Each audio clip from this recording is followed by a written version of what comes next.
ಅಶ್ವಿ ಬಸವರಾಜ್ ಅವರು ತಮ್ಮನ್ನ ಯಾವ ಸಭೆಗೆ ಸಂಚಾಲಕರನ್ನಾಗಿ ಆಯ್ಕೆಯಾಗಿರತಕ್ಕಂಥದ್ದನ್ನ ಮಾಧ್ಯಮದವರಿಗೆ ಬಹಿರಂಗಪಡಿಸಬೇಕು. ಏನು ಅವರ ಸಂಘಟನೆಯ ಪದಾಧಿಕಾರಿಗಳನ್ನು ಹೊಂದಿದ್ದಾರೆ ಅಂತಕ್ಕಂಥದ್ದನ್ನ ಬಹಿರಂಗಪಡಿಸಬೇಕು. ಇವರು ಎಷ್ಟು ಹೋರಾಟಗಳನ್ನ ಮಾಡಿದರೆ ಬಡವರು ಪರವಾಗಿ ಇರತಕ್ಕಂಥದ್ದನ್ನ ಬಹಿರಂಗಪಡಿಸಬೇಕು. ಏನು ಸ್ವಯಂ ಘೋಷಿತ ಸಂಚಾಲಕ ಅಶ್ವಿ ಬಸವರಾಜ್ ಇದ್ದಾರೆ, ಅವನಿಗೆ ಇವತ್ತು ಮಾಧ್ಯಮದವರ ಸಮ್ಮುಖದಲ್ಲಿ ಬಹಿರಂಗವಾಗಿ ತನ್ನಲ್ಲಿರ್ತಕ್ಕಂಥ ದಾಖಲಾತಿಗಳನ್ನು ಹಿಡಿದುಕೊಂಡು ಬಹಿರಂಗ ಚರ್ಚೆ ಮಾಡಬೇಕು ಅಂತೇಳಿ ಈ ಸಂದರ್ಭದಲ್ಲಿ ಹೇಳಿ ಇಷ್ಟಪಡ್ತಾ ಇದ್ದೀವಿ. ನಾವು ಹೇಳೋದಿಷ್ಟೇ, ನಕಲಿ ರೈತರು ಅಂದ್ರೆ ಇನ್ನೂ ಒಂದಿಷ್ಟು ಜನ ಕಟ್ಟಬಂದಿಲ್ಲ, ಅವರು ನಕಲಿನೋ ನಮ್ಮ ಕಡೆ ಇರ್ತಕ್ಕಂಥ ರೈತ ನಕಲಿನ ಅನ್ನೋದಕ್ಕೆ ನೀ ನಿಜವಾಗ್ಲು ನೀ ನ್ಯಾಯಯುತವಾಗಿ ಹೋರಾಟ ಮಾಡ್ತೀನಿ ಅನ್ನತಕ್ಕಂಥ ವಿಚಾರ ಆದ್ರೆ ನೀನೇನಿಲ್ಲ ಬೈದಿಲ್ಲ ನಾವು ರೈತರು ಅಂತ ಹೇಳಿ ಅವರನ್ನ ಕರ್ಕೊಂಡ್ಬಂದ್ಬಿಟ್ಟು ಧರ್ಮಸ್ಥಳ ಮಂಜುನಾಥ ಸ್ವಾಮಿಯ ಸನ್ನಿಧಿ ಬಂದು ಪ್ರಮಾಣ ಮಾಡಬೇಕು.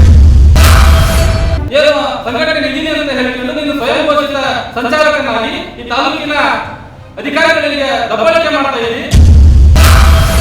ಫಸ್ಟ್ ಕಾನೂನು ತಜ್ಞರ ಸಲಹೆಯನ್ನು ನೀವು ಹಸಿರು ಪಡೆಯಬೇಕು, ಆಮೇಲೆ ನೀವು ಒಂದರಿಗೆ ನ್ಯಾಯ ಕೊಡಲಿಕ್ಕೆ ಸಾಧ್ಯ ಆಗುತ್ತೆ. ಇವರಿಗೆ ಮಾಹಿತಿ ಇಲ್ಲ ಅಂತಂದ್ರೆ ಈ ನ್ಯಾಯ ಕೊಡ್ತಾರೆ. ನೀವು ಹಣ ವಸೂಲಿ ಮಾಡುವಂತ ದಂಧೆಯಲ್ಲಿ 50% ಕೀಳಿಗೆ ಹಸಿರು ಸಪೋರ್ಟ್ ಮಾಡ್ತಾ ಇದ್ರು.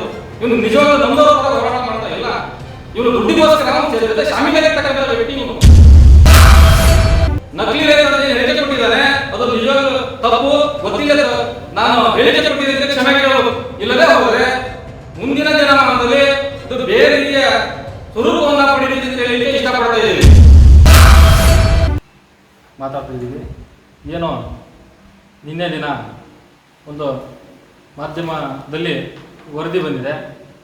ಆ ವರದಿ ವಿಚಾರವಾಗಿ ಈಗ ಇವತ್ತು ನಾವು ಚರ್ಚೆ ಮಾಡ್ತಾ ಇದ್ದೀವಿ. ಏನೋ ಕರ್ನಾಟಕ ದಲಿತ ಸಂಘರ್ಷ ಸಮಿತಿ ರಿಜಿಸ್ಟರ್ ನಂಬರ್ 47/74/75 ವಿಚಾರವಾಗಿ ನಿನ್ನೆ ದಿನ ಈ ತಾಲೂಕಿನಲ್ಲಿರ್ತಕ್ಕಂಥ ಸ್ವಯಂ ಘೋಷಿತ ಸಂಚಾಲಕ ಅಶ್ವಿ ಬಸವರಾಜ್ ಅವರು ಇದ್ದಾರೆ.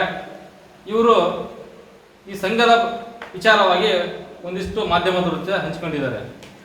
ನಾವು ಹೇಳಲಿಕ್ಕೆ ಇಷ್ಟಪಡ್ತಾ ಇದ್ದೀವಿ, ಕರ್ನಾಟಕ ದಲಿತ ಸಂಘರ್ಷ ಸಮಿತಿಯ ಅಧಿಕೃತ ತಾಲೂಕು ಸಂಚಾಲಕ ಮಹೇಶ್ ಶಕ್ನಳ್ಳಿ ಅಂತ ಹೇಳ್ತಾ ಇದ್ದೀವಿ. ಯಾಕಂತಂದ್ರೆ ಈ ಸಂಘದಲ್ಲಿ ನನ್ನನ್ನು ಸಂಚಾಲಕನಾಗಿ ಆಯ್ಕೆ ಮಾಡುವ ಸಂದರ್ಭದಲ್ಲಿ ಬೈಲಾ ಪ್ರಕಾರ ಸಭೆಯನ್ನ ಕರೆದು ಆಯ್ಕೆ ಮಾಡಿದ್ದಾರೆ.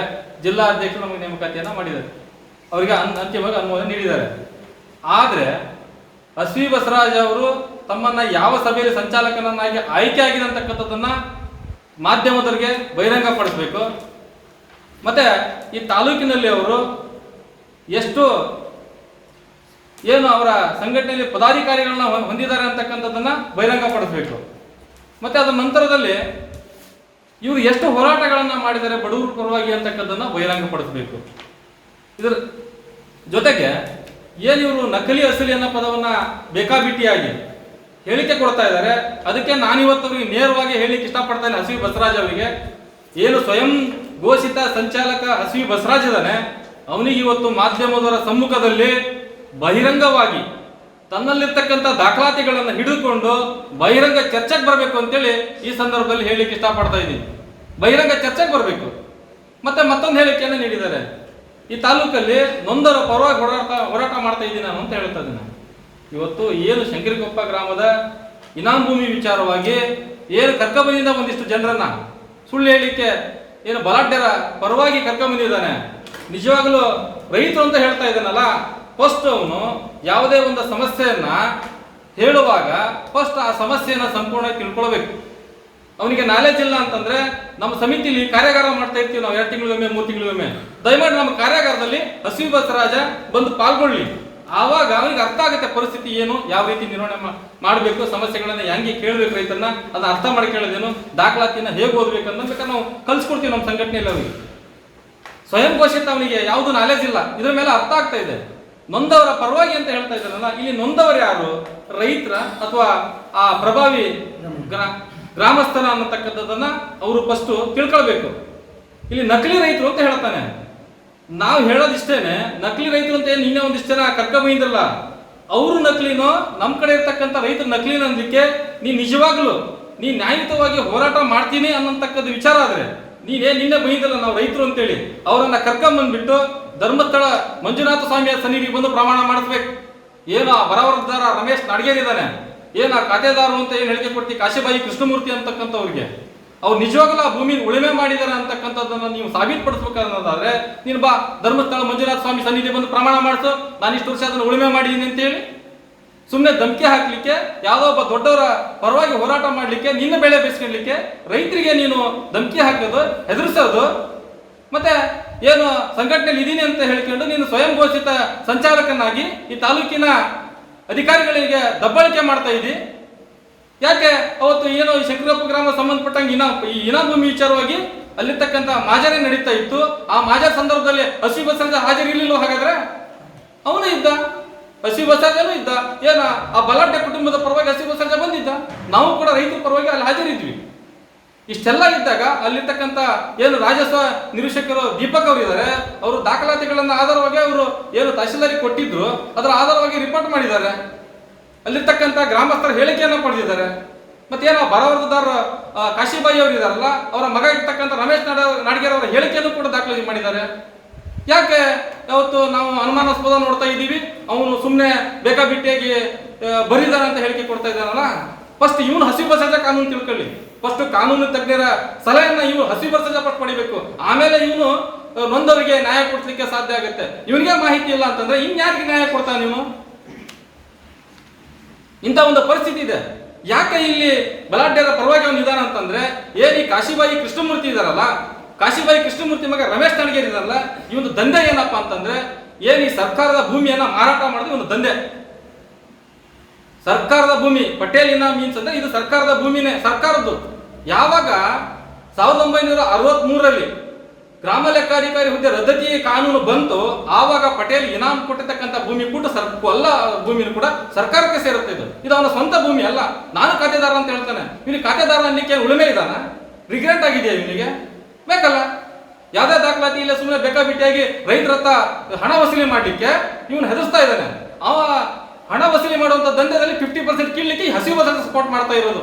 ಇವನು ನಿಜವಾಗ್ಲೂ ನೊಂದವರ ಪರ ಹೋರಾಟ ಮಾಡ್ತಾ ಇಲ್ಲ. ಇವನು ದುಡ್ಡಿಗೋಸ್ಕರ ಅವನು ಜೊತೆ ಶಾಮೀಲಾಗಿರ್ತಕ್ಕಂಥ ವ್ಯಕ್ತಿ ಇವನು. ಇಲ್ಲಿ ಸಾಕ್ಷಿ ಕೊಡ್ತೀವಿ ನಾವು. ತಲಗಡ್ಡಿಲಿ ಏನು ಸರ್ವೆ ನಂಬರ್ 118ರಲ್ಲಿ 5 ಎಕರೆ 21 ಗುಂಟೆ ಭೂಮಿ ಇತ್ತು. ಅದು ಕೂಡ ಪಟೇಲ್ ಇನಾಮ್ ಭೂಮಿ.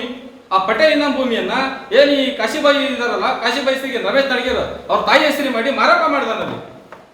ಅಲ್ಲಿ ತಲೆ ಅಂತಂದ ಉಳುಮೆ ಇದ್ರು.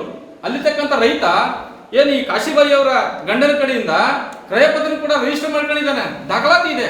ಆದ್ರೂ ಕೂಡ ಅವತ್ತು ಅವ್ರ ಹೆಸರಿಗೆ ಖಾತೆ ಆಗ್ಲಿಲ್ಲ. ಯಾಕೆ ಆಗ್ಲಿಲ್ಲ ಅಂದ್ರೆ ರಿಗ್ರೆಂಟ್ ಆಗಿಲ್ಲ ಅನ್ನೋ ಒಂದೇ ಕಾರಣಕ್ಕೆ ಅಲ್ಲಿ ಖಾತೆ ಆಗ್ಲಿಲ್ಲ. ಇನಾಮ್ ಅಬಾಲಿಷನ್ ಆಕ್ಟ್ ಬಂತು, ಆ ಭೂಮಿ ಇನಾಮದಾರರು ಅದನ್ನ ರಿಗ್ರೆಂಟ್ ಮಾಡ್ಕೊಳ್ಬೇಕಿತ್ತು. ಇಲ್ಲದೆ ಹೋದ್ರೆ ಆ ಭೂಮಿ ಸರ್ಕಾರದ್ದು. ಹಾಗಾಗಿ ಕ್ರಯಪತ್ರ ಇದ್ರೂ ಕೂಡ ಅಲ್ಲಿ ಅವ್ರ ಹೆಸರಿಗೆ ಖಾತೆ ಆಗ್ಲಿಲ್ಲ. ಇವತ್ತು ತಲಾಂತರದಿಂದ ಉಳುಮೆ ಮಾಡ್ತಕ್ಕಂಥ ರೈತನ್ನ ಈ ರಮೇಶ್ ನಾಡಿಗೇರ್ ಅವರು ಇದಾರಲ್ಲ, ಅವ್ರ ತಾಯಿ ಹೆಸರಿಗೆ ಭೌತಿಕತೆ ಮಾಡ್ಕೊಂಡ್ಬಿಟ್ಟು ಅಲ್ಲಿ ಕ್ರಯ ಮಾಡಿ, ಬಲಾಢ್ಯರಿಗೆ ಕ್ರಯ ಮಾಡಿ ಅಲ್ಲಿರ್ತಕ್ಕಂಥ ರೈತನ ಹೊರ ಹಾಕಿದ್ದಾನೆ. ಇದು ಎಷ್ಟು ಮಟ್ಟಿಗೆ ಸರಿ? ಯಾಕೆ ಇವನು ಇಲ್ಲಿ ಹಸಿ ಬಸವರಾಜ್ ಕೇಳ್ತಾ ಇಲ್ಲ? ಯಾಕೆ ಇವನಿಗೆ ಈ ಮಾರಾಟ ಮಾಡಿದಲ್ಲಿ ಇವನಿಗೆ 50% ದುಡ್ಡು ಸಿಗತ್ತ ಅಂತಾನ? ಯಾಕೆ ರೈತ ಪರವಾಗಿ ಅದು ಇವನಿಗೆ ಏನು ಸಿಗೋದಿಲ್ಲ ಅಂತಾನ? ಇದೇ ಇವನು ನೊಂದವರ ಪರವಾಗಿ ಇರ್ತಕ್ಕಂಥ ಹೋರಾಟ. ಹಾಗಾಗಿ ನಾವೀಗ ಮತ್ತೆ ಹೇಳ್ತಾ ಇರೋದಿಷ್ಟೇ ಮಾಧ್ಯಮದ ಮುಖಾಂತರ, ಹಸಿ ಬಸವರಾಜ ಪ್ರತಿ ಸಾರಿನು ನಕಲಿ ಹಸಿರಿಯನ್ನು ಹೇಳಿಕೆ ಕೊಡ್ತಾ ಇದ್ದಾನೆ. ನೀನ್ ಧೈರ್ಯವಾಗಿ ನೀನು ಬಾ, ಒಂದ್ಸರಿ ಬಹಿರಂಗ ಚರ್ಚೆಗೆ ಬಾ ಮಾಧ್ಯಮದ ಮುಂದೆ. ನಾವು ಕೂಡ ಹೋರಾಟ ಮಾಡಿ ಏನ್ ಮಾಡಿದೀವಿ, ಎಲ್ಲಾ ದಾಖಲಾತಿಯನ್ನು ಹೊತ್ಕೊಂಡು ಬರ್ತೀವಿ, ನೀನು ಹೊತ್ಕೊಂಡು ಬಾ ಅಂತ ಮತ್ತೊಮ್ಮೆ ಅವ್ರಿಗೆ ಹೇಳಿಕ್ಕೆ ಇಷ್ಟಪಡ್ತಿದ್ವಿ. ಮತ್ತೇನು ರೈತರನ್ನ ಅವತ್ತು ಆ ವಿಡಿಯೋ ರೈತರಲ್ಲಿ ನಕಲಿ ರೈತರು ಅಂತ ಹೇಳ್ತದಾನೆ. ಇವತ್ತು ಈ ನಾಡಿನಲ್ಲಿ ರೈತರಿಗೆ ಮೊದಲೇ ಸ್ಥಾನ, ದೇವರ ಪ್ರತಿರೂಪವಾಗಿ ನಾವು ಇವತ್ತು ಈ ನಾಡಿನಲ್ಲಿ ರೈತರನ್ನ ನೋಡ್ತಾ ಇದ್ದೀವಿ. ರೈತರಿದ್ರೆ ನಾವೆಲ್ಲರೂ ಇದ್ದೀವಿ, ರೈತರ ಇಲ್ಲ ಅಂತಂದ್ರೆ ಯಾರೂ ಇಲ್ಲ ಅಂತ ರೈತರಿಗೆ ನಕಲಿ ರೈತ ಅಂತ ಹೇಳಿದಾನೆ. ಅವನು ನಿಜವಾಗ್ಲೂ ಹೇಳ್ತಾ ಇದ್ದೀವಿ, ಗೌರವಯುತವಾಗಿ ರೈತರನ್ನ ಕಾಣೋದೇ ನಿಜ ಆಗಿದ್ರೆ, ಇವನು ನಿಜವಾಗ್ಲೂ ಹೋರಾಟಗಾರನೇ ಆಗಿದ್ರೆ ಮೊದಲು ರೈತರಿಗೆ ಕ್ಷಮೆ ಕೇಳಬೇಕು. ನಕಲಿ ರೈತ ಅಂತ ಏನು ಹೇಳಿಕೆ ಕೊಟ್ಟಿದ್ದಾನೆ ಅದು ನಿಜವಾಗ್ಲೂ ತಪ್ಪು, ಗೊತ್ತಿಲ್ಲ ನಾನು ಹೇಳಿಕೆ ಕೊಟ್ಟಿದ್ದಂತೆ ಕ್ಷಮೆ ಕೇಳಬೇಕು. ಇಲ್ಲದೆ ಹೋದ್ರೆ ಮುಂದಿನ ದಿನಮಾನದಲ್ಲಿ ಇದು ಬೇರೆ ರೀತಿಯ ಸ್ವರೂಪವನ್ನ ಪಡಿತಿದೆ ಅಂತ ಹೇಳಲಿಕ್ಕೆ ಇಷ್ಟಪಡ್ತಾ ಇದ್ದೀವಿ. ಮತ್ತೆ ರೈತರಿಗೆ ಅವಮಾನ ಮಾಡಿದ್ದಾನೆ, ಅವನ ಮೇಲೆ ಮಾನನಷ್ಟ ಮೊಕದ್ದಮೆಯನ್ನ ನಾವು ನಮ್ಮ ರೈತರು ಈಗ ಅವ್ರ ಮೇಲೆ ಹಾಕ್ಲಿಕ್ಕೆ ರೆಡಿ ಕೂಡ ಆಗಿದ್ದಾರೆ. TV12 ಕನ್ನಡ, ಇದು ಕನ್ನಡಿಗರ ಧ್ವನಿ.